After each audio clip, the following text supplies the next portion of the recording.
Today, we're ranking AI for everyday use from S tier all the way down to F tier.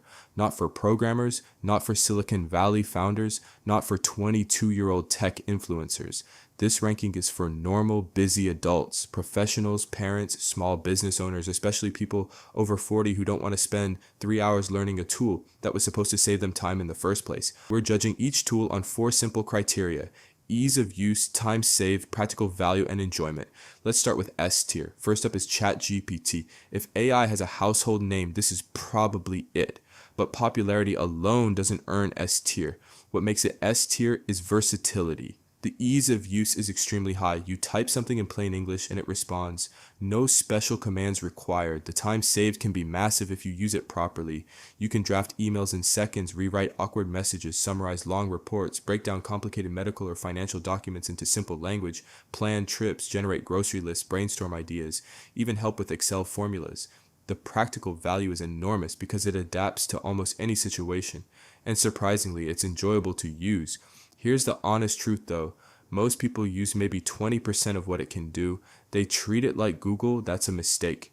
The more context you give it, the more powerful it becomes. If you treat it like an assistant instead of a search engine, the results improve dramatically. For everyday use, ChatGPT earns S tier without much debate. Next in S tier is Google Gemini. Some people assume Gemini is just a copy of ChatGPT. It's not. It has different strengths.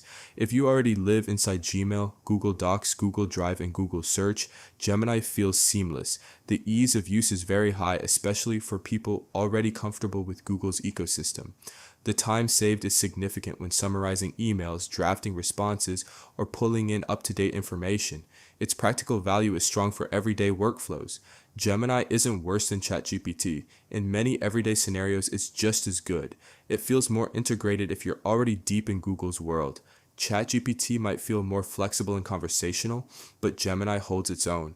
Different strength, same overall impact. That's why Gemini also earns S tier. Moving down to A tier, we have Microsoft Copilot. If you work in Word, Excel, Outlook, or PowerPoint regularly, Copilot can feel like a cheat code. It summarizes long email threads, drafts reports, analyzes spreadsheets, and helps build presentations. The time saved in a corporate environment can be huge. Ease of use is good, especially once it's integrated directly into Microsoft apps.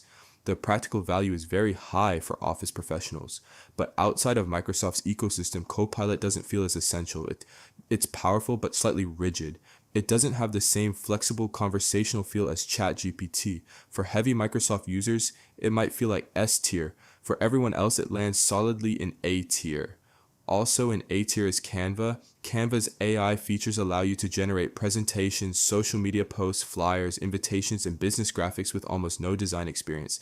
The ease of use is incredibly high. The time saved is huge if you ever need visuals for work, church, school, or a side hustle. The practical value is strong for families and small business owners. It's not something you use every single day, but when you do need it, it delivers. That makes it A tier. In B tier, we have Grammarly. Grammarly is easy to use and still saves time by preventing mistakes in emails and documents. The practical value is solid, but compared to tools like ChatGPT and Gemini, which can completely rewrite and restructure content, Grammarly feels limited. It's reliable, but no longer groundbreaking.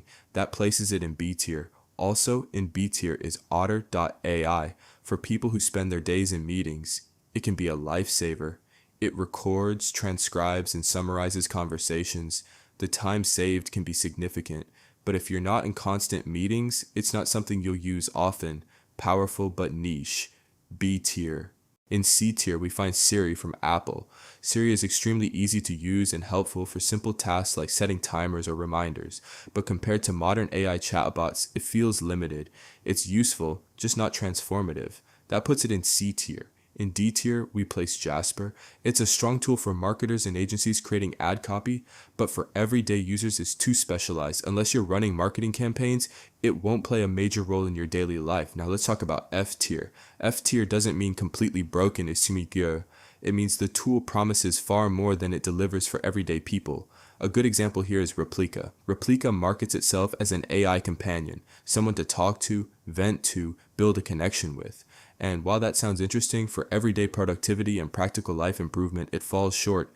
The ease of use is fine, but the time saved, almost none. Practical value for most adults, very low. It doesn't help you manage your schedule, write better emails, understand documents, or organize your finances. It's more entertainment than utility. For some people, it might provide emotional comfort, but in terms of improving your real-world productivity or decision-making, it doesn't compete with the tools above. That's why for everyday use, it lands in F tier. So here's the final ranking. Let me know what you think, if you would rank anything higher or lower.